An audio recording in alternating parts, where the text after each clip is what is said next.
Bismillahirrahmanirrahim. Assalamualaikum warahmatullahi wabarakatuh. Waalaikumsalam. Alhamdulillahirabbil alamin. Wal-'aqibatul muttaqin wa la 'udwana illa 'alal zalimin. Allahumma shalli wa sallim wa barik 'ala sayyidina Muhammadin wa 'ala alihi wa ashabihi wa man tabi'ahum bi ihsan ila yaumil din. Wa 'alaina insyaallah birahmatillahi alamin. Hadirin Bapak Ibu yang dimuliakan Allah, alhamdulillah pada pagi hari yang ini kita diberikan kemudahan dan kekuatan oleh Allah Subhanahu wa taala untuk datang ke tempat yang insyaallah berkati dalam rangka melaksanakan kewajiban kita sebagai hamba Allah, mengawali aktivitas dunia kita dengan kegiatan ibadah.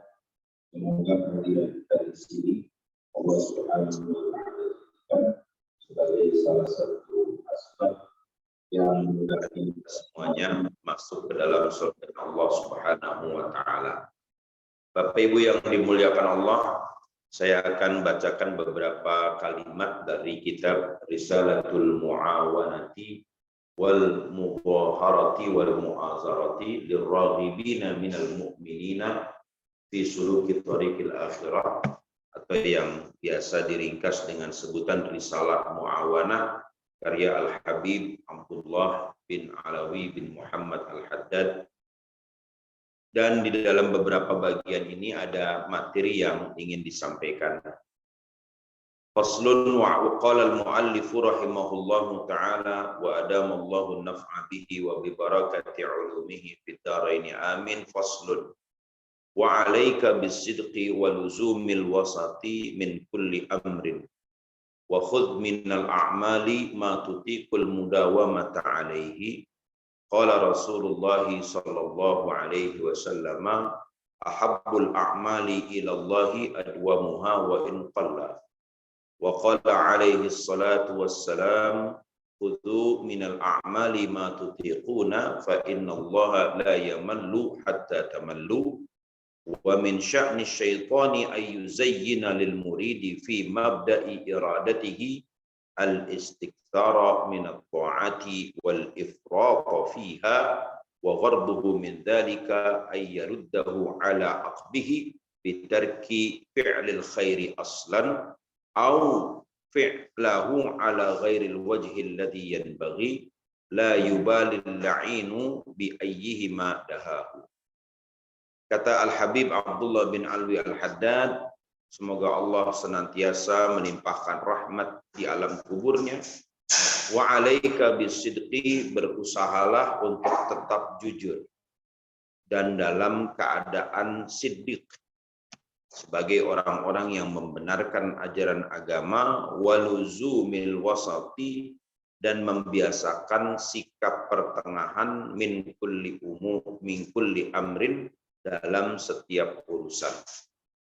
Wa khudh minal a'mali, lakukanlah amal ma tutiqul mudawamata alaihi, yang sanggup Anda lakukan secara kontinu dalam amal itu, karena Rasulullah sallallahu alaihi wasallam bersabda, ahabbul a'mali ila Allahi adwamuha, amal yang paling dicintai oleh Allah adalah amal yang dilakukan secara kontinu, secara konsisten. Wa in qalla, meskipun sedikit. Wa qala alaihi salatu wassalam, Nabi juga bersabda, khudhu minal a'mali ma tutiquna, lakukanlah amal sesuai yang kita mampu. Fa innallaha, karena sesungguhnya Allah, la yamallu hatta tamallu, tidak akan bosan sebelum kita yang duluan bosan. Wa min sya'ni syaitani, di antara kepentingan setan kepada manusia adalah ayyuzayyina lil muridi, menjadikan indah bagi orang-orang yang ingin melaksanakan ibadah, fi mabda'i iradatihi, pada permulaan keinginan untuk melaksanakan ibadah, Apa itu? Al-istiksara minat ta'ati.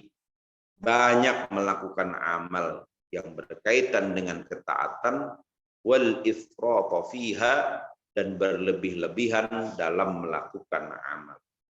Wa gharduhu min dzalika, tujuan setan dengan cara seperti itu adalah ayyaruddahu ala aqbihi, ingin mengembalikan motivasi orang kepada asalnya, yaitu bitarki fi'lil khairi aslan, meninggalkan perbuatan baik, au fi'lahu ala ghairil wajhi, atau melakukan amalan itu ala ghairil wajhi alladhi yanbaghi, ya, melakukan amal itu menurut cara yang tidak wajar atau cara yang tidak pantas. Wallahu a'lam. Hadirin yang dimuliakan Allah, kalau kita lihat di sini ada beberapa poin menarik yang bisa kita ambil. Yang pertama, Al-Habib Abdullah bin Alwi Al-Haddad mengatakan bahwa kita wajib untuk berlaku atau bersifat pertengahan atau moderat. Moderat itu maknanya berada di antara dua ekstrim. Ma baina, disebutkan, yang disebut moderat itu adalah ma bainal atraf, yaitu bersikap di antara dua ujung, dua ekstrim. Jadi Islam ini adalah agama yang moderat, dan umat Islam itu disebut sebagai umat pertengahan, sebagaimana Allah Subhanahu wa taala katakan di dalam surat Al-Baqarah ayat 143. Bismillahirrahmanirrahim. Wa kadzalika ja'alnakum ummatan wasatan litakunu syuhada'a 'alan nasi wa yakuna ar-rasulu 'alaikum syahida. Demikianlah kami jadikan kalian itu umat Islam, umat Nabi Muhammad, sebagai ummatan wasata, umat pertengahan. Jadi wasatiyah atau sikap pertengahan ini merupakan identitas yang Allah berikan kepada umat Nabi Muhammad. Tapi sekarang ini istilah moderat justru menjadi madarat. Jadi tafsir terhadap moderat itu justru diartikan sebagai tindakan menabrak batas-batas agama. Jadi sekarang ada kecenderungan orang menyebut moderat itu berarti dia tidak taat kepada usul, kepada pokok-pokok agama. Justru yang disebut moderat itu adalah dia taat kepada pokok-pokok agama. Ini kalau kita perhatikan narasi yang dikembangkan saat ini ketika berbicara tentang moderasi, arahnya adalah meninggalkan syariat Islam. Padahal justru sikap moderat itu melaksanakan syariat Islam. Nah, cuma memang di sisi yang lain kita akui ada sebagian umat Islam itu yang ekstrim di dalam mengamalkan syariat Islam. Di mana letak sikap ekstrimnya? Di antara letak sikap ekstrimnya adalah menganggap bahwa orang yang tidak mengamalkan syariat Islam divonis atau dihukumi kafir, keluar dari Islam. Nah, sikap takfir, mudah mengkafirkan sesama muslim, ya ini juga bukan bagian dari ajaran Islam. Misalnya begini, ada satu contoh di dalam hadis Rasulullah SAW mengatakan al-farqu bainal muslim wal kafir as-shalah. Perbedaan antara muslim dengan kafir, ya kita harus sebut kafir karena memang sebutannya seperti itu di dalam hadis. Ya, di dalam Quran suratnya al-kafirun. Al-kafirun itu artinya orang-orang yang menolak untuk beriman. Jadi istilah kafir ini bukan istilah yang mengerikan sebenarnya. Karena lawan dari kata mukmin ya kafir. Lawan dari kata muslim, muslim maknanya taat, pasrah, tunduk, patuh. Ya kan? Lawan katanya adalah kafir, artinya tidak tunduk, tidak taat, dan tidak patuh. Itu simpel saja sebenarnya, nggak ada masalah di situ. Ya, ada orang yang tunduk kepada Nabi Muhammad, ada yang tidak tunduk kepada Nabi Muhammad. Yang tunduk disebut muslim, yang tidak tunduk disebut kafir. Sudah selesai, nggak ada masalah di situ. Apa masalahnya? Kemudian disebut ghairu muslim, bukan muslim. Ya itu juga tidak pengaruh karena ayatnya mengatakan al-kafirun. Kalau di hadis juga disebut al-kafirun. Nah, di dalam hadis tadi dikatakan perbedaan antara muslim dan kafir adalah sholat. Nah, hadis ini bisa menjadi fitnah kalau dipahami oleh orang yang tidak paham konteks hadis. Sehingga orang yang tidak belajar hadis, yang tidak pernah mengaji kepada ulama, kemudian menganggap bahwa orang Islam yang tidak sholat berarti kafir. Ternyata penjelasan ulama tidak demikian. Penjelasan para ulama untuk sampai kepada status kafir ada beberapa tahapan yang harus kita perhatikan. Yang pertama, ada orang yang tidak sholat karena malas.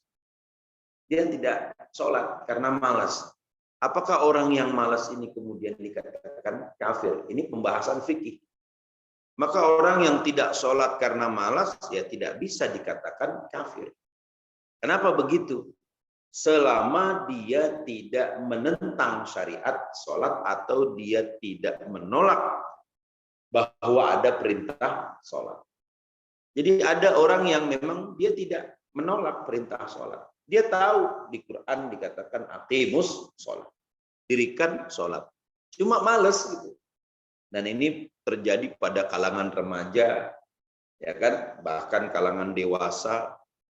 Herannya kalau dalam urusan dunia dia tidak malas. Tapi begitu urusan ibadah kok malas. Kalau ditanya, Anda yakin perintah sholat? Iya, saya tahu ada perintah sholat. Tapi kenapa? Aduh, gimana ya? Berat kita mau sholat gitu kan. Ketawa. Ini kalau kita lihat di podcast-podcast, di tayangan-tayangan di YouTube, itu sering tuh ada ungkapan-ungkapan begitu. Ditanya, kamu muslim? Iya, muslim. Sholat enggak? Kadang-kadang sih sholat, kadang-kadang enggak. Ya kan? Itu fakta. Saya punya mahasiswa di UI, enggak semuanya yang muslim itu sholat. 8.000 mahasiswa baru UI.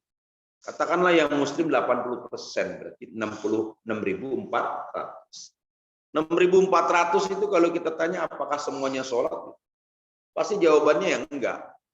Ya ada yang sholat, ada yang enggak. Ya kadang-kadang sih Pak, kalau lagi ingat saya sholat, kalau lagi enggak ingat ya enggak sholat.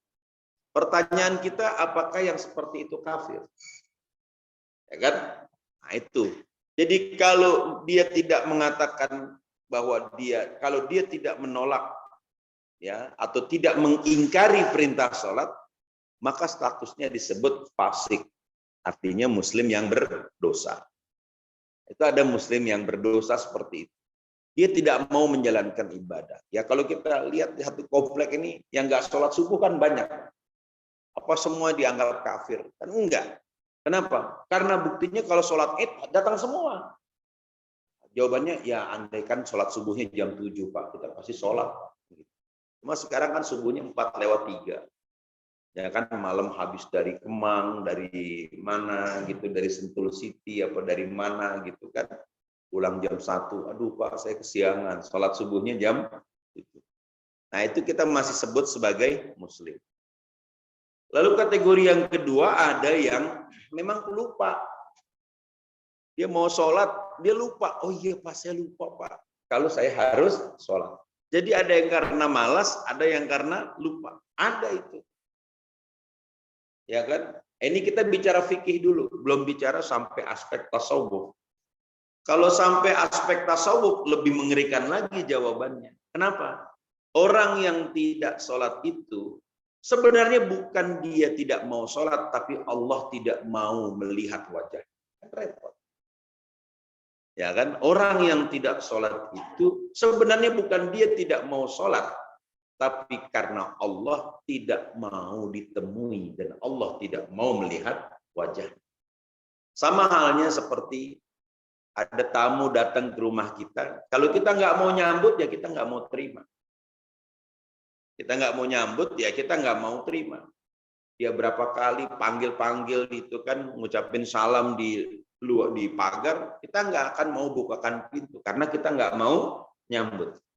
Sama Allah juga begitu. Ada orang yang pengen betul datang ke masjid untuk melaksanakan sholat, tapi kenapa tidak bisa? Ini mungkin isyarat bahwa Allah tidak mau ditemui. Allah tidak mau melihat wajahnya. Jadi dengan kata lain, seolah-olah Allah ingin mengatakan terserah kamu. Hidup kamu ya hidup kamu, gitu kan. Aku nggak ada urusan. Kamu susah ya urus sendiri. Kamu senang ya syukur. Kira-kira begitu. Kalau orang yang tidak mau sholat dalam pandangan tasawuf seperti itu. Lebih keras lagi. Jadi bukan berarti dia malas, tapi karena Allah Subhanahu wa Ta'ala tidak mau ditemui oleh orang tersebut.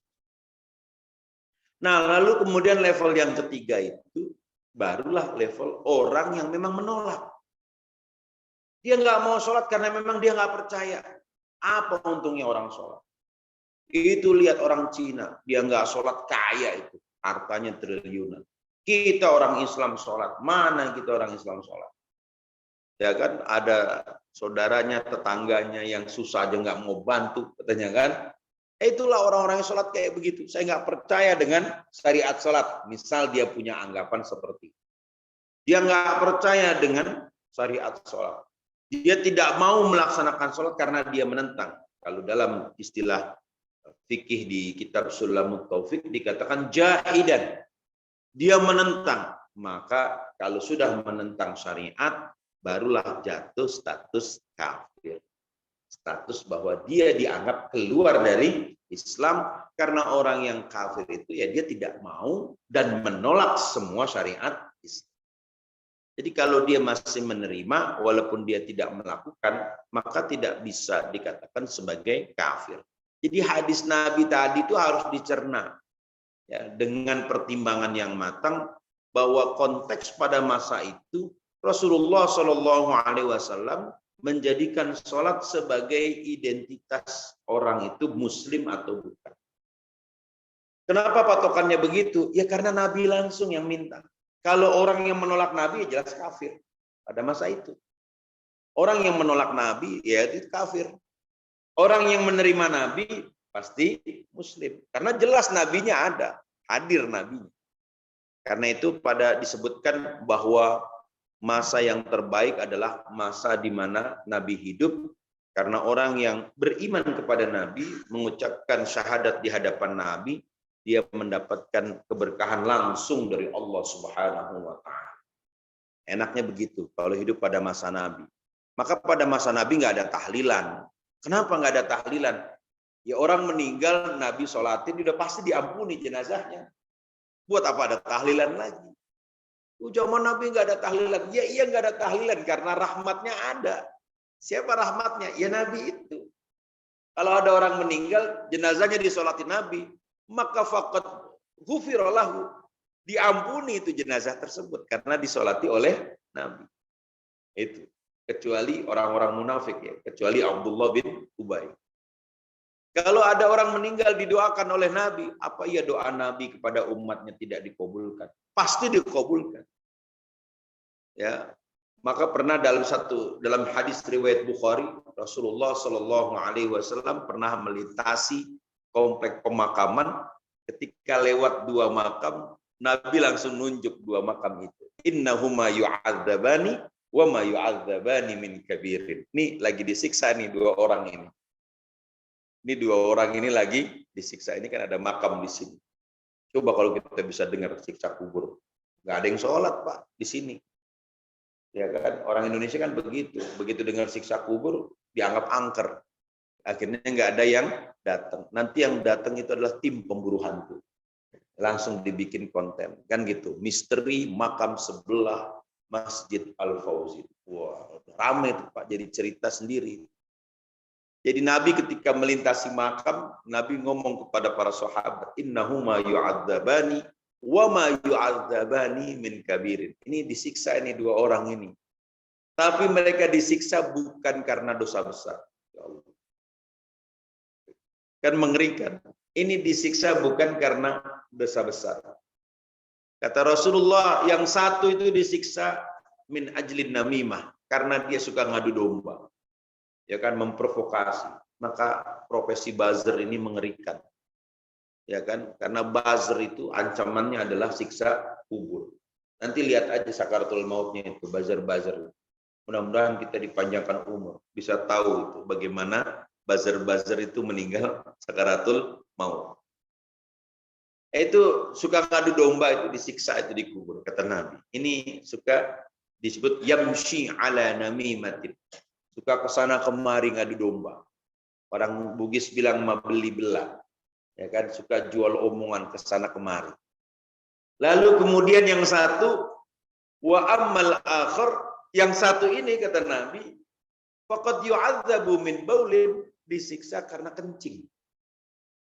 Persoalan pipis bisa menyebabkan siksa kubur. Saya perhatikan masjid-masjid, saya lupa di sini pakai urinoir atau enggak. Itu urinoir tempat pipis itu tidak menjamin kesucian pakaian.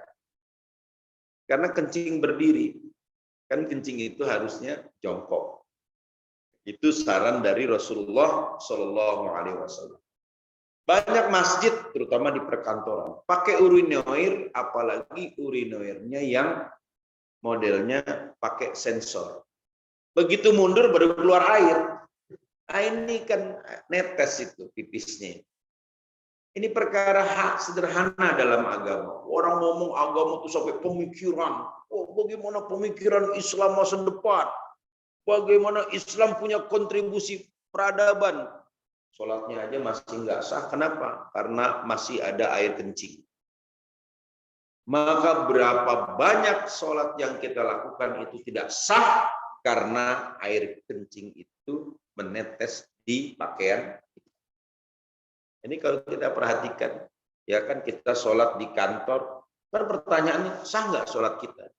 Dari sisi syarat terpenuhi atau tidak dengan urinoirnya seperti itu, yang sensor. Kalau mundur baru tuh keluar airnya, kan netes itu. Atau kalau kita pakai urinoir yang ada airnya menciprat, ada cipratan air yang kena celana kita. Sedikit saja ada cipratan, sholat tidak sah. Kenapa? Karena syarat sahnya sholat itu, syarat dari sholat itu adalah suci pakaian dari najis. Suci pakaian dari najis. Maka orang-orang di desa itu, Masya Allah, tingkat kehati-hatiannya tinggi. Saya perhatikan itu kalau kakek-kakek itu di kampung bapak saya di Pemalang, di Gunung Slamet, itu kalau mau sholat kan nganggo katok ya, pakai celana itu, kolor itu.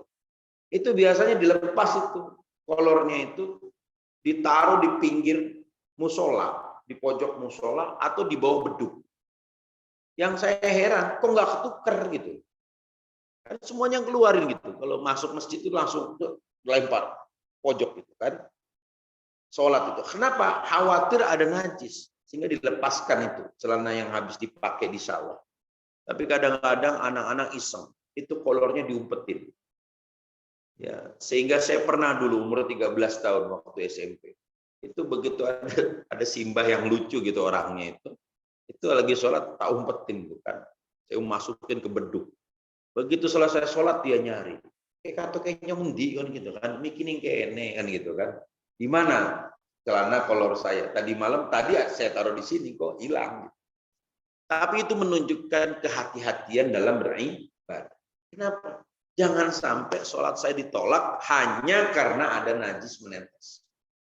Tapi kita selalu pakai anggapan Allah itu Ghafurur Rahim. Allah Maha Pengampun, Maha Penyayang. Iya betul Allah Maha Pengampun, Maha Penyayang. Jika kita menjalankan dulu secara satu persatu tahapan syariat. Kata Nabi ya syarat sahnya itu suci dari najis. Ya sudah ikuti dulu suci dari najis. Itu satu ya, masalah pipis itu. Kalau dibahas itu panjang. Belum lagi masalah tata cara mandi janabah. Banyak pengantin-pengantin baru nggak ngerti cara mandi janabah. Kita tanya Pak Haji Saifuddin. Pak Haji Saifuddin, kalau mandi janabahnya nggak benar, sah? Masih janabah atau enggak? Masih janabah kan? Masih janabah sholat, sah nggak sholatnya? Beliau tahu jawabannya, pasti nggak sah sholatnya. Karena mandi janabahnya nggak sah. Nggak tahu cara mandi janabah. Kan mandi tinggal mandi jebar-jebur yang penting basah. Beda. Ada mandi karena kebiasaan, ada mandi karena tujuan ibadah. Ada. Saya ini masih janabah, datang ke Al Fauzin sholat. Secara fikih nggak diterima sholat. Kenapa? Karena dia masih status janabah, bahkan haram masuk ke dalam masjid. Kenapa? Karena nggak boleh masuk ke masjid ini orang yang dalam keadaan junub. Wala junuban illa abiri sabilin. Ada ayatnya di Quran, surat An-Nisa ayat 27. La taqrabus sholata wa antum sukara hatta ta'lamu ma taquluna wala junuban illa ayyatahhar. Atau dikatakan illa abiri sabilin. Orang yang janabah nggak boleh diam di dalam masjid. Nggak boleh. Kecuali kalau dia cuma melintas karena keperluan darurat, dia boleh melintas saja. Karena keperluan darurat. Di luar itu nggak boleh. Haram dia ada di masjid. Orang yang dalam keadaan janabah. Ini mandi janabahnya nggak benar. Karena nggak belajar. Datang ke masjid sholat. Aduh. Udah berlipat-lipat itu. Ini secara fikih. Jadi banyak perkara-perkara yang sederhana dalam beragama ini yang dilupakan orang karena orang berpikir yang canggih-canggih, yang hebat-hebat, perbandingan mazhab. Waduh, tahan dulu, jangan ngomong ke situ dulu. Ngapain dibanding-bandingkan? Wong mazhab Syafi'i aja nggak tuntas, ya kan? Itu langsung ngomong bagaimana perbandingan mazhab fikih. Lah, bab toharo aja masih belepetan kalau kata orang Betawi begitu. Bab toharo saja masih belum tuntas, sudah ngomong perbandingan mazhab. Jadi jauh perjalanan kita sebenarnya kalau ingin belajar ilmu agama. Nah, jadi dikatakan wasatiyah itu tadi ya. Jadi Nabi SAW itu mengatakan innahuma yu'adzabani. Lalu karena Nabi sayang kepada umatnya, diselamatkan ini yang ada di kubur ini. Maka fa'amara bijaridatin minan nakhl.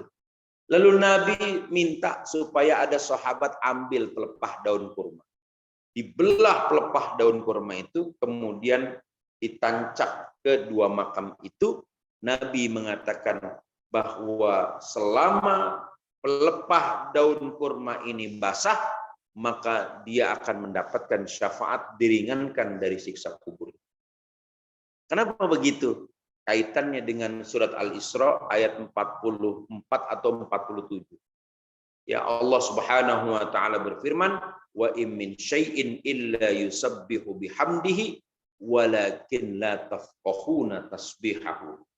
Semua yang ada di alam semesta ini selalu bertasbih kepada Allah, mengucapkan tahmid kepada Allah, tapi kita nggak paham bagaimana tasbih mereka.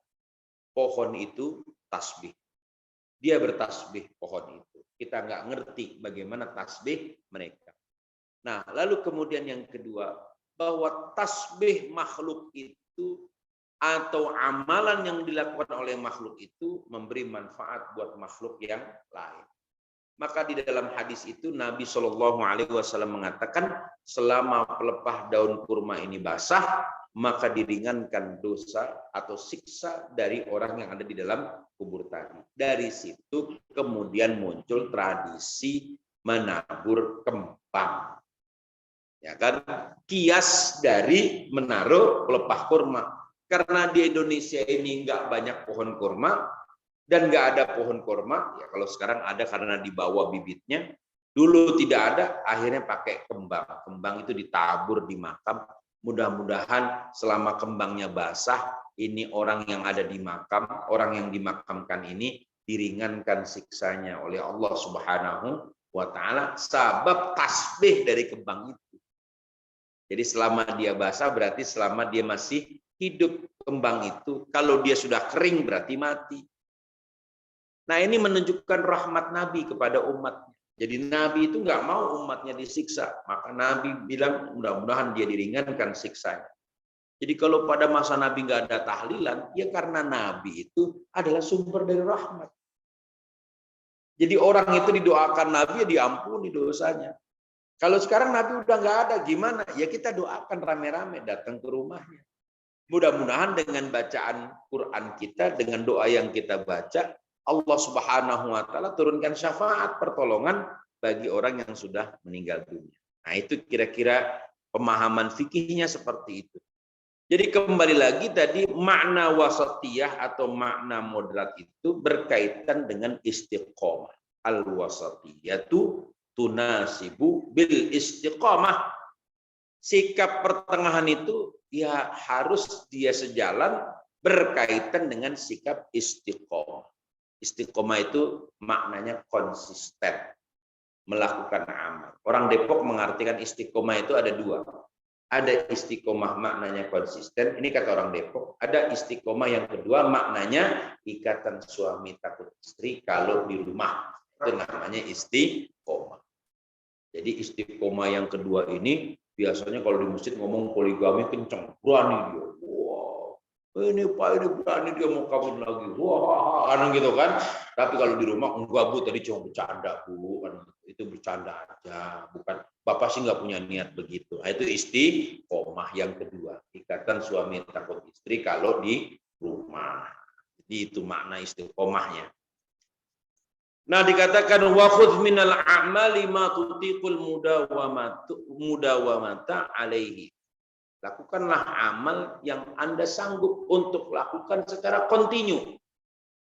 Karena Rasulullah mengatakan ahabbul a'mali ilallahi, amal yang paling Allah suka. Ini bukan dalam maknanya bukan ibadah wajib. Ya, bukan maknanya sholat 5 waktu, bukan maknanya puasa Ramadan yang insya Allah 3,5 bulan lagi kita bakal ketemu Ramadan, bukan juga haji, bukan juga zakat, bukan yang disebut ahabul a'mal. Ahabul a'mal di sini adalah amal-amal tambahan seperti sholat sunnah, puasa sunnah, zikir, ya amalan-amalan di luar yang wajib. Kata Nabi, yang paling Allah sukai itu adwamuha, yang dilakukan secara kontinu, dawam, terus dia. Misal kita setiap mau tidur sholat 2 rakaat, terus kita lakukan itu, masya Allah itu luar biasa. Walaupun cuma 2 rakaat, wa in qalla, meskipun sedikit. Ya, jadi melakukan amal yang sederhana, sederhana saja amal itu. Misal tiap Jumat kita membagi-bagikan nasi bungkus 10 bungkus tiap Jumat kepada orang-orang fakir. Maka insya Allah yang konsisten itu akan menjadi syafaat bagi kita. Sehingga dikatakan bahwa al-istiqamatu khairum minal karamah atau min alfi karamah. Bahwa istiqomah, sikap konsisten dalam amal itu lebih hebat, lebih baik daripada 1000 keramat, 1000 karomah. Apa itu karomah? Karomah itu adalah pertolongan yang Allah berikan kepada para kekasihnya, wali-wali Allah. Kalau Nabi dapat mukjizat, maka wali Allah dapat karomah. Nabi memperlihatkan mukjizat untuk menjelaskan kebenaran dari syariat, tapi para wali tidak memperlihatkan karomah. Ya, para wali tidak memperlihatkan karomah. Disembunyikan karomahnya itu sebagai aib, sebagai bagian dari rasa malu. Malu kalau orang tahu dia adalah kekasih Allah. Maka wali Allah itu nggak boleh ngaku. Cuma 5 wali yang boleh ngaku. Wali Allah tidak boleh ngaku. Cuma 5 yang boleh ngaku. Ya, Ustaz Haji Saifuddin, ada 5 wali yang boleh ngaku. Pertama wali nikah. Itu harus ngaku supaya anaknya jelas bisa dinikahkan. Yang kedua wali murid. Ya kan? Yang ketiga wali kelas. Itu harus ngaku, saya wali kelasnya. Yang keempat wali kota, itu harus ngaku, dan yang kelima wali band, itu harus ngaku karena supaya bisa diundang. Jadi 5 wali yang boleh ngaku. Nah, itu dia boleh ngaku, saya wali. Kalau yang lain nggak boleh ngaku sebagai wali. Nah, jalan menjadi wali Allah ini banyak. Jadi bukan satu. Jalan menjadi kekasih Allah yang pertama lewat ibadah. Ini yang disebutkan. Ya, bahwa al-istiqamatu khairum min alfi karamah. Ya, bahwa istiqomah itu lebih baik dari 1000 keramat, 1000 karamah. itu dengan jalan ibadah. Ada orang jadi wali dengan jalan ibadah, dasarnya apa? Hadis qudsi. Allah Subhanahu wa taala berfirman kepada nabinya, "Wa ma taqarraba ilayya 'abdi, wa ma taqarraba 'abdi ilayya ya bin nawafil hatta uhibbahu." Hambaku yang mendekatkan diri kepadaku dengan ibadah-ibadah tambahan, pasti aku cintai. Wa in ahbabtuhu, ya kan, kuntu basarahu idza yabsur. Kalau aku sudah cinta kepada hambaku, maka aku jadi penglihatannya ketika dia melihat. Ya kan? Wa kuntu udunaihi idza sami'a atau idza yasma'u. Aku menjadi pendengarannya, menjadi telinganya ketika dia mendengar. Jadi Allah itu akan ridho dengan tindakan hambanya yang Allah cinta. Ini dengan jalan ibadah. Jadi wali jalur ibadah. Ada lagi jadi wali jalur ngaji. Rajin dia ikut taklim, pengajian, di mana-mana ada pengajian dia pasti datang. Nanti jadi wali insya Allah. Itu contohnya udah ada, yaitu Abuya Dimyati Cidahu Banten. Abu Yadimyati itu sampai meninggal ngaji. Maka dikatakan kalau ditanya apa torikohnya, torikoh aing mah ngaji, katanya. Torikoh saya adalah ngaji.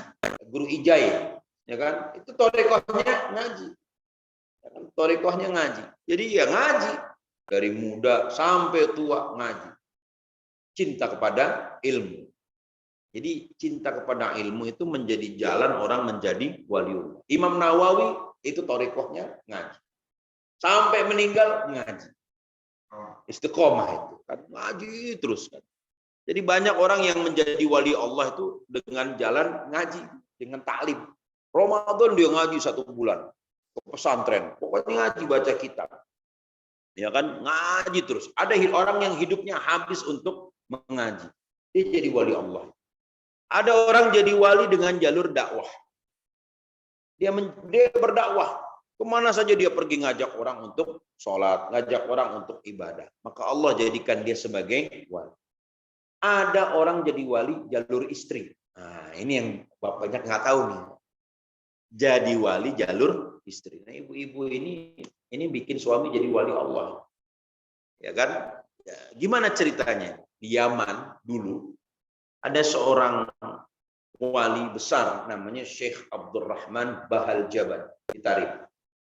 Makamnya ada di pinggir kota Tarim. Kalau mau keluar dari Tarim menuju wilayah utara itu, ya menuju Habsyi, ya, itu ada melewati satu makam, yaitu makam seorang ulama besar, seorang wali Allah, namanya Syekh Abdurrahman Bahal Jaban. Daerahnya Bahal Jaban, maka dia dikaitkan dengan namanya Abdurrahman Bahal Jaban. Dia jadi wali karena istri. Gimana karena istri? Istrinya cerewet. Cerewetnya minta ampun. Orang Arab. Ya kan, Pak Haji lama di Mekah. Tapi pulang ke sini karena nggak mau kawin dengan perempuan Mekah. Nggak tahan betul. Waduh, perempuan Mekah. Ya Allah. Ya, Ustaz ya. Waduh, perempuan Mekah. Ampun deh. Bisa kurus laki-laki itu kan. Ngadepin istri orang Mekah. Ini orang Arab. Benar-benar istrinya Syekh Abdurrahman. Cerewetnya minta ampun. Dia sabar. Sampai pada satu waktu dia nggak tahan lagi, ya kan, nggak ada uang belanja, marah, ada segala macam, nggak bisa arisan, marah, nggak bisa beli baju baru, marah, kan gitu. Tetangga beli mobil baru, kita nggak beli, marah lagi, aduh, keluar ceramahnya keluar, nggak tahan. Akhirnya Syekh Abdurrahman pergi, dia nggak tahan lagi, dia udah sabar betul ngadepin istrinya, tapi karena nggak tahan dia pergi. Dami, biar saya pergi. Dia pergi menuju satu gunung, di mana di gunung itu banyak orang ibadah. Ketemu dengan 2 orang yang sedang ibadah di situ. Ya, sedang nyepi lah, khalwat di situ, beribadah. Nah, ketika baru 2 hari, turun hujan besar. Banjir di mana-mana. Jalan terputus. Makanan habis. Nah, akhirnya bertahan. Ya, mungkin hujan bakal turun. Ternyata hujan turun berhari-hari. Makanan habis, baru kemudian bingung. Waduh, nggak ada lagi yang dimakan, gimana nih? Kita mau ke pasar nggak bisa, mau ke desa nggak bisa, jalan terputus. Akhirnya ada satu orang berdoa. Saya doa ya, doa dia. Habis sholat 2 rakaat dia berdoa. Setelah dia berdoa beberapa waktu kemudian, ya mungkin 1 jam, mungkin 2 jam, itu masih hujan kondisinya. Ada orang datang naik keledai, bawa keledai, membawa makanan begitu banyak, padahal hujan. Kata Syekh Bahal Jaban, nggak mungkin ini orang ini lewat mana? Kan banjir tuh di bawah. Dia bisa lewat mana? Apalagi keledai takut dengan air. Iya ya, kok dia bisa datang ke sini bawa makanan, bawa roti, bawa buah-buahan yang nggak ada, yang lagi nggak musim pada masa itu. Ini katanya kan makanan diantri. Udah makan, masya Allah, pemberian dari Allah. Lalu Syekh Bahal Abdurrahman Bahal Jaban tanya nih ke orang yang doa tadi. Tadi ente doa baca apa? Saya tadi doa minta pada Allah, saya sebut 1 nama wali. Ya Allah, dengan nama kekasihmu yang engkau cintai, kabulkan doa saya, antarkan makan. Syekh Abdurrahman tanya, namanya siapa? Namanya Abdurrahman Bahal Jaban. Lah, itu kan saya. Nah, itu kan saya. Nama saya dibawa-bawa. Akhirnya dia nggak ngaku bahwa dia bernama Syekh Abdurrahman Bahal Jaban. Dia tanya, kenapa harus nyebut nama Syekh Abdurrahman Bahal Jaban? Ini kata guru saya. Kalau ente doa, mengalami kesulitan, berdoalah kepada Allah. Setelah bersolawat, sebut nama seorang wali Allah. Namanya Syekh Abdurrahman Bahal Jaban. Dia menjadi wali Allah karena istrinya. Karena istrinya cerewet. Waduh, kok ngepas gitu kan? Dia ngerasa, ya Allah, ternyata saya wali. Nah, jadi banyak wali Allah itu yang tidak tahu kalau dirinya adalah wali. Bapak-bapak jangan-jangan wali, Pak. Itu kan yang minimal wali nikah. Gitu kan. Dia nggak tahu kalau dirinya wali. Akhirnya dia langsung pulang. Kalau gitu saya pulang gitu kan. Dia nggak sebut, nggak memperkenalkan nama saya Abdurrahman Bahal Jaban. Dia pulang sepanjang jalan dia mikir, saya wali tuh. Rupanya ini berkah yang Allah kasih kepada saya dengan istri saya cerewet. Jadi kalau istri bapak cerewet, maka pasti bapak seorang wali. Saya yakin. Nah, itu. Untung istri saya nggak cerewet, Pak. Makanya saya nggak jadi wali kan gitu. Ya, jadi kalau lihat istrinya cerewet, wah, wali saya. Kan gitu kan, tenang aja Pak. Kalau istrinya galak, berarti bapak adalah wali. Itu ciri dari waliullah. Jadi menjadi wali itu bisa jalan ibadah, jalan taklim, jalan dakwah, dan jalan istri. Nah ini, jadi waliullah, kekasih Allah. Lalu Nabi mengatakan, khudhu minal a'mali ma tutiquna fa innallaha la yamallu hatta tamallu. Allah nggak mungkin bosan. Ya, kita minta kepada Allah, Allah nggak bosan kok. Minta aja nggak apa-apa. Minta setinggi-tingginya, sebanyak-banyaknya. Dan permintaan terbaik adalah meminta rahmat dan surga dari Allah. Allahumma inna nas'aluka ridhaka wal jannah wa na'udzubika min sakhatika wa. Ada satu pengalaman menarik. Saya 2020 itu ada yang mengupload video orang tawaf ketika dia doa, orang Nigeria. Doa depan Ka'bah, doanya cuma satu. Fulus kan gitu. Doanya gitu, duit. Di depan Ka'bah. Ditegur oleh orang Arab nih yang satu, bukan orang Saudi, orang dari Palestina atau mungkin dari Mesir. Dia doanya apa? Diajarin, Allahumma inna nas'aluka ridhaka wal jannah. Kan gitu kan? Ditegur kalau minta tuh, minta ridho Allah dan minta jannah. Dibalas sama dia. Al jannah fulus. Ya kan, surga itu duit. Fulus. 2021 ternyata kaya dia. Jadi kaya. Kabul rupanya doa depan Ka'bah itu. Fulus. Akhirnya dia jadi orang paling kaya di desanya itu. Pulang umrah itu. Masya Allah. Luar biasa ya. Jadi minta aja sama Allah itu. Allah nggak mungkin bosan diminta. Fa innallaha la yamallu hatta tamallu. Allah tidak mungkin bosan sebelum kita yang bosan. Jadi kalau kita bosan, ya berarti Allah juga bosan dengan kita. Maka berusahalah untuk tidak bosan-bosan meminta kepada Allah. Nah, beliau mengatakan wa min sya'ni syaitan, ya. Setan itu punya kepentingan. Apa kepentingan setan? Kepentingan setan ketika kita mulai muncul keinginan beribadah, Maka oleh setan didorong sebanyak-banyaknya beribadah. Kalau bisa berlebih-lebihan dalam beribadah. Nah, ini. Ya kan? Dibikin oleh setan supaya kita banyak melakukan ibadah, semangat ibadah, tapi akhirnya kendor.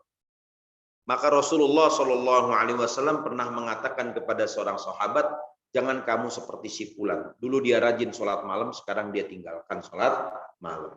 Itu terkena godaan setan. Jadi pengen ngotot, ya kan? Seperti itu biasa kalau dalam urusan agama. Wah, kita harus ngaji, Pak. Begini. Wah, teorinya banyak. Tapi dia sendiri yang paling pertama, dia yang pertama tidak ngaji nanti. Kan gitu. Belakangan dia akhirnya dia yang pertama keluar dari pengajian. Padahal usulnya paling banyak. Maka biasa-biasa aja. Kita mulai dari hal-hal yang sederhana. Yang penting continue, yang penting konsisten. Kita lakukan amal. Ya ngaji juga begitu. Udahlah yang ringan-ringan aja. Nanti tanpa terasa, tahu-tahu udah 5 tahun. Tahu-tahu sudah 6 tahun. Ini berarti konsisten dalam amal. Daripada, wah kita ramaikan masjid ini. 1 hari 10 pengajian. Wah luar biasa ya kan. Nanti begitu bubar kayak kuburan masjid. Gak ada yang datang sama sekali.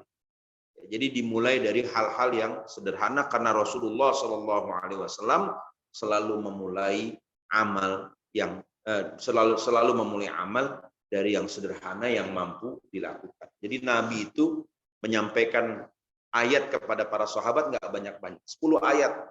Ditunggu 3 hari sampai hafal, sampai paham, tambah lagi 10 ayat. Tunggu lagi 3 hari, kadang-kadang 1 minggu 7 hari, baru kemudian Nabi tambah lagi pemahaman para sahabat. Maka dari yang 10 ayat itu luar biasa, lahir tafsir yang berjilid-jilid, ribuan jilid dari 10 ayat. Kenapa? Karena konsisten. Maka betul tadi dikatakan oleh para ulama bahwa al-istiqamatu khairun min alfi karamah. Istiqomah itu lebih dahsyat, lebih baik daripada 1000 karamah. Istiqomah dalam amal, dan insya Allah ini yang membuat kita insya Allah mati dalam keadaan husnul khatimah. Saya kira demikian yang bisa disampaikan karena tadi bel sekolah sudah berbunyi. Jadi pertanda bahwa pembahasan sudah kita cukupkan sampai di sini dan saya kembalikan kepada moderator. Wallahul muwaffiq ila aqwamit thoriq. Assalamualaikum warahmatullahi wabarakatuh.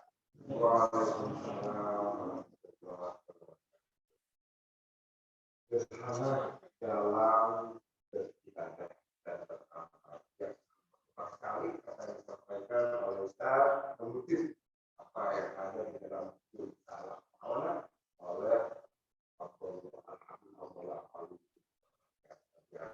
jadi ternyata solusi banyak beribadah sedikit tapi terus Penting. kemudian juga tadi bisa mengutip ayat Allah dari kejahatan untuk masalah sahabat kita berada di tengah-tengah saja, tidak terlalu ekstrim beribadah atau juga yang terlalu beribadah.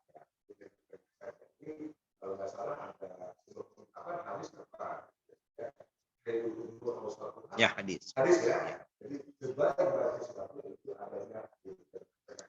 Baik, Bapak dan Ibu sekalian, kita sharing barangkali ada yang perlu dalam lagi, ada yang ditanyakan atau ingin menambahkan barangkali, ya silakan. Bu, bagaimana ini? Kira-kira ya, tapi kenapa? Saya semua jadi wali ya. Semua jadi wali. Iya, jadi kira-kira segala sesuatu itu baik. Ada hikmahnya. Apa yang terakhir menunjukkan kok ya jadi dua aja. Silakan jika ada yang ingin. Silakan Bapak dan Ibu-ibu, silakan Ibu. Kita kasih dulu Ibu dulu yang gaun hijau. Bu Ade. Ini ada pertanyaan ini. Ini ada pertanyaan dari Zoom. Oh gitu ya? Oh iya. Jawab dulu ya. Silakan. Ya, ini ada pertanyaan.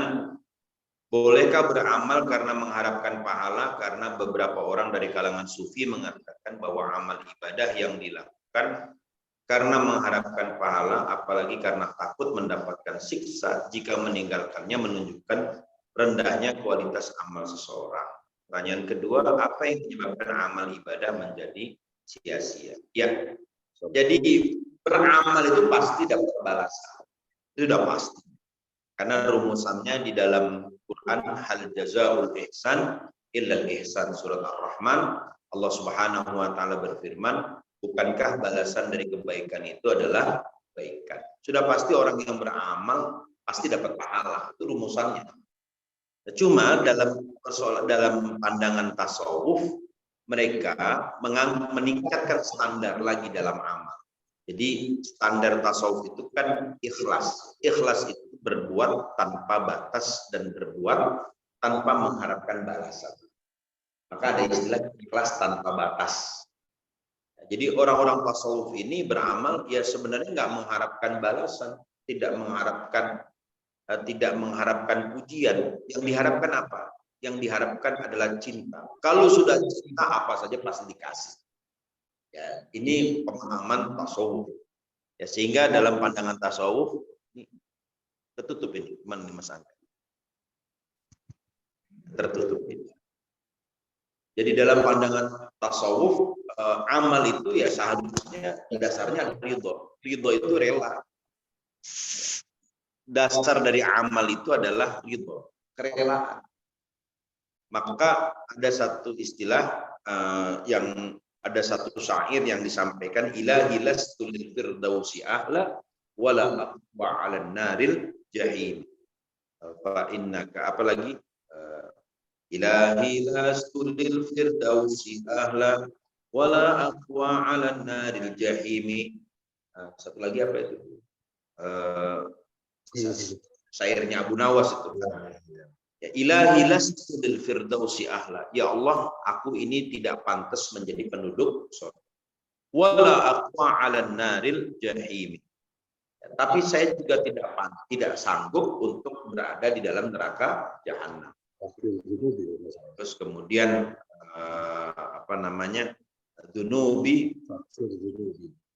Ya, bukannya begitulah gitu kan, itu syairnya Abu Nuwas. Nah, lalu kemudian ada lagi seorang sufi perempuan namanya Robi'ah Al-Adawiyah. Beliau mengatakan, andaikan saya harus masuk ke dalam neraka, ya kan, karena kecintaan kepada Allah, maka saya rela dimasukkan ke dalam neraka jika bersama-sama dengan cinta Allah Subhanahu wa taala. Ini sebenarnya ungkapannya, bukan berarti dia pengen masuk neraka, bukan. Tidak mungkin orang yang masuk neraka itu dicintai Allah, tidak mungkin. Tidak mungkin. Artinya, kalau kecintaan kepada Allah itu bersama-sama orang di dalam neraka, maka neraka itu akan menjadi dingin karena ada rahmat Allah. Artinya, orang yang dikeluarkan dari neraka adalah orang yang mendapatkan rahmat Allah. Itu ungkapan. Memang para sufi itu seringkali mengungkapkan kalimat-kalimat yang tidak bisa dipahami begitu saja oleh orang yang awam. Jadi perlu perenungan mendalam. Ini maksudnya apa? Ya, kok kalimatnya banyak yang kontradiksi. Tapi maksudnya adalah bahwa kita beribadah ini semata-mata karena menginginkan cinta kepada Allah. Dan Rasulullah SAW ya kualitas sholatnya beda dengan kita. Kalau mungkin kita sholat karena masih ada hajat dunia. Proyek yang belum tembus, kan gitu kan? Aduh, gimana nih caranya ini biar bisa dapat tambang batu bara di Kalimantan Selatan ini. Kan gitu kan? Nah, itu kita itu. Ya, gimana caranya nih proyek ini bisa tembus ke Allah. Kita masih ada hajat dunia. Kalau Rasulullah enggak. Rasulullah sholat karena ingin menjadi hamba Allah yang bersyukur. Ya kan? Jadi Rasulullah itu ibadah karena ingin menjadi hamba Allah yang bersyukur. Itu balasannya lebih gede. Itu karena kecintaan kepada Allah. Kalau kita belum nyampe ke situ. Sehingga karena kecintaan maka Rasulullah sholat tahajud sampai kakinya bengkak. Lama beliau berdiri. Sehingga Sayyidah Aisyah mengatakan, "Fala tas'aluhunna an tulihinna wa husnihinna." Jangan kalian tanya bagaimana lamanya dan bagaimana bagusnya sholat Rasulullah SAW. Nah, itu karena menunjukkan kecintaan yang besar kepada Allah dan rasa syukur yang luar biasa kepada Allah. Nah, jadi seperti itu pemahaman para sufi. Terus dosa enggak kalau kita ibadah dapat pahala, mengharapkan pahala? Ya enggak dosa, karena memang itu sudah kaidahnya begitu. Kalau sudah masuk ke dalam kaidah, kenapa dikatakan dosa? Ya enggak dosa. Ya kita beribadah menurut kualitas amal kita. Karena dikatakan dalam surat Al-Isra, kullu amalin ala syakilatihi. Katakan bahwa semua orang itu beramal menurut pembawaannya. Ya kita masih awam, butuh pahala, ya sudah nggak apa, nggak jadi masalah. Nah, ini sikap moderat tuh begitu, ya kan? Sikap moderat ya dia pembawaannya pengen dapat, kalau sholat pengen karena urusan dunia, dia nggak apa-apa masih sholat, mintanya masih kepada Allah. Ya sudah, nggak usah dipermasalahkan. Jadi sebenarnya ajaran tasawuf itu bukan untuk mempermasalahkan amal orang, bukan. Tasawuf itu sebenarnya ngaji diri, bukan mengajikan orang lain. Nah, ini yang perlu digarisbawahi. Karena banyak orang menjadikan tasawuf untuk menilai orang lain, bukan menilai dirinya sendiri. Kita nggak ada urusan sama orang lain. Orang silakan mau ibadah kayak apa itu urusan dia. Yang penting urusan kita dengan Allah itu yang diperbaiki. Tasawuf begitu. Ya, jadi ngaji tasawuf, karena itu orang mau ngaji tasawuf itu pertama pondasinya harus ngaji fikih dulu. Kalau ngaji fikihnya udah kuat, baru masuk ngaji tasawuf. Kalau ngaji fikihnya belum selesai, ngaji tasawuf ya sesat. Gitu kan? Maka dulu orang mengajarkan thariqat, mengajarkan tasawuf itu nggak sembarangan. Harus orang yang memang sudah punya fondasi fikih yang kuat, baru diajarkan thariqat. Nih thariqatnya begini. Kenapa? Karena ada kendali ilmu syariat. Itu yang perlu dipahami. Lalu apa yang bisa merusak amal ibadah? Yang merusak amal ibadah riya. Ya kan? Dikatakan dalam surat An-Nisa itu bahwa ciri orang munafik itu adalah yura'unan nasa wa la yadhkurunallaha illa qalil. Orang munafik itu selalu mempertontonkan amal kepada orang lain supaya dibilang sholatnya khusyuk. Gitu. Depan kedor. Ya, mau sholat usul. Enggak mantap. Usul. Kan gitu kan? Enggak mantap. Usul. Begitu kan, biar kelihatan. Khusyuk nggak dilihat dari gerakan. Ada orang yang pakai khusyuk, dibikin sujudnya panjang, kayak Nabi. Nabi begitu sholat. Ada yang kayak gitu, sholatnya Nabi, memanjangkan sujud.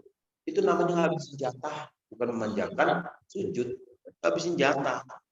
Ya kan, orang sampai disundul kan gitu kan, tanpa disadari dia kepalanya masuk ke sarung orang. Saking pengen memanjangkan sujudnya, enggak gitu. Ada orang lebay kalau begini. Wah, santai aja, orang ibadah nggak usah diperlihatkan. Khusyuk itu ada di sini nanti, bukan digerakkan. Ada orang yang lihat sholatnya kayak orang lemes-lemes, itu ciri sholat yang munafik. Wah, langsung begitu, jangan. Kenapa? Karena kita nggak tahu bagaimana kondisi hati dia ketika melaksanakan gerakan sholat. Yang penting kalau udah masuk standar sebagaimana dikatakan Nabi, ya, katakan bahwa oleh Sayyidina Abdullah bin Umar, Rasulullah itu mengangkat tangan, itu kan hadwa mankibaihi, hadwa mankibaihi. Itu tafsirnya ada dua, hadwa mankibaihi itu begini, hadwa mankibaihi bisa jadi di atas, sehingga posisi jempol itu berada di bawah daun telinga Allah. Ini hadwa mankibaihi. Kalau udah ada belakang itu, ya udah berarti udah masuk standar itu. Soal bagaimana hatinya, itu soal dia dengan Allah, bukan urusan kita. Khusyuk itu soal dia dengan Allah. Jadi yang merusak amal ibadah itu adalah riya, itu yang merusak. Gitu kan. Tapi kadang-kadang kita harus pertontonkan itu yang namanya amal ibadah. Dalam situasi apa? Dalam situasi ketika kemungkaran merajalela, ketika kemaksiatan merajalela, ketika orang nggak mau beramal baik, kita harus tunjukkan amal baik. Ya, dikatakan alimu, sampai dikatakan dan a'linu a'malakum, yaitu kan fa inna ghairakum qad a'lanu maksiatahum. Umumkan kesolehan Anda ketika para pelaku maksiat mengumumkan kemaksiatannya. Oh. Sekarang Pak, Bu, yang namanya orang maksiat itu diumumkan di YouTube. Berzina ngaku. Ngaku sekarang. Coba lihat di YouTube. Obrolan-obrolan itu. Ya, obrolan tempat tidur. Ada obrolan tempat tidur khusus tayangan di YouTube. Yang nonton banyak, jutaan orang. Dia ngaku berzina sama om-om. Ya sekarang yang kayak begitu. Aduh, saya pernah ketemu mahasiswa. Dia ngaku bahwa dia itu berzina dengan banyak orang. Dia ngaku. Dia bilang, saya kecewa sama orang tua saya melakukan ini, kan gitu. Maka dia cari perhatian dari orang tua orang lain. Kan gitu. Dia ngaku. Sekarang yang namanya orang berbuat maksiat, ngaku terang-terang. Kalau dulu malu. Maka dikatakan oleh Imam Abu Hasan Asy-Syadzili, "Aqlinu a'malakum." Umumkan perbuatan baik Anda. Kenapa? Fa inna ghayrakum qad a'lanu maksiatahum, karena para pelaku maksiat itu mengumumkan kemaksiatan. Artinya apa? Kalau tidak ada orang yang mengumumkan kebaikan, nanti orang akan menganggap bahwa maksiat itu adalah kebaikan. Nah, ini ada satu kondisi khusus. Ya kan, ketika orang semua rusak, ya kita harus umumkan. Itu nggak benar. Yang benar tuh begini. Supaya orang tahu, oh kalau gitu masih ada orang soleh. Nggak apa-apa ada lomba baca Quran. Dibandingkan nanti kita lihat orang tidak kenal bacaan Quran. Nggak apa-apa ada musabaqah. Waktu baca Quran Korea dipertontonkan, diperlombakan. Masih lebih bagus daripada memperlombakan kemaksiatan. Nah, isi 4 orang. Jadi kadang-kadang kita sedekah juga harus diumumkan. Harus diumumkan. Kenapa? Supaya memancing orang itu mau bersedekah. Saya ingat waktu saya diundang tablik akbar di Riau tahun 2007 untuk masjid sumbangan untuk pembangunan masjid. Itu luar biasa. Di sana itu dilema. Hamba Allah 30 juta. Sebelahnya nggak mau. Hamba Allah 50 juta. Wah. Lagi hamba Allah 100 juta. Satu hari itu dalam acara tablik akbar berkumpul uang 1,2 miliar. Luar biasa. Jadi orang mengumumkan, coba kalau di Depok Pak, ngumpet-ngumpet Pak. Karena ngumpet-ngumpet ketahuan dapatnya berapa kan gitu. Iya kan nggak berani ngumumkan ya. Akhirnya ya saya 200.000 atau saya mawon kan gitu kan. Saya cuma 200.000. Nah, ini berapa? 10.000. Yang penting masuk surga. Ya, malaikat ketawa aja Pak. Surga ternyata nilainya 10. Jadi kadang-kadang harus diumumkan supaya orang termotivasi. Nah, yang tidak boleh itu mempertontonkan amal di kalangan orang-orang soleh. Boleh. Kita harus tahu diri juga. Maka kenapa para sahabat itu tidak mempertontonkan amal di antara mereka? Ini levelnya wali semua para sahabat. Sehingga kita menutup amal mereka. Kenapa? Jangan sampai amal kita ini kelihatan jeleknya di antara yang lain. Karena levelnya beda. Jadi kalau di tengah orang-orang soleh, ya kita jangan pertontonkan amal. Artinya tahu diri. Ada yang lebih soleh dari saya nih. Gak berani saya kan gitu. Di hadapan orang alim, ya, jangan mempertontonkan bahwa kita ini alim. Jangan. Kenapa? Wa fawqa kulli ilmin alim. Di atas yang punya ilmu, ada lagi yang lebih punya ilmu. Ya udah, terserah yang paling alim. Maka Bapak Ibu lihat, kalau di Mekah, ya kan, ya tadi ya, kalau di Mekah, di Yaman itu orang alim kalau diminta asik nggak mau saudara-saudara. Nah ini aja dia yang lebih alim dari saya. Enggak itu kan gitu. Kenapa? Saya tahu diri yang mengaca. Sebelah saya lebih alim dari saya. Saya nggak berani. Gitu kan? Sebelah saya lebih alim. Saya nggak berani. Ya kalau di sini kan dari dikasih mic, oh iya saya akan ngomong. Dia nggak tahu kalau ada yang lebih alim dari dia. Ya, jadi kalau di hadapan orang yang lebih alim, orang yang lebih soleh, justru kita harus menutup diri kita. Jangan sampai kita mempertontonkan diri. Jadi kalau tadi saya katakan bahwa terkadang amal itu harus diperlihatkan dalam rangka memotivasi.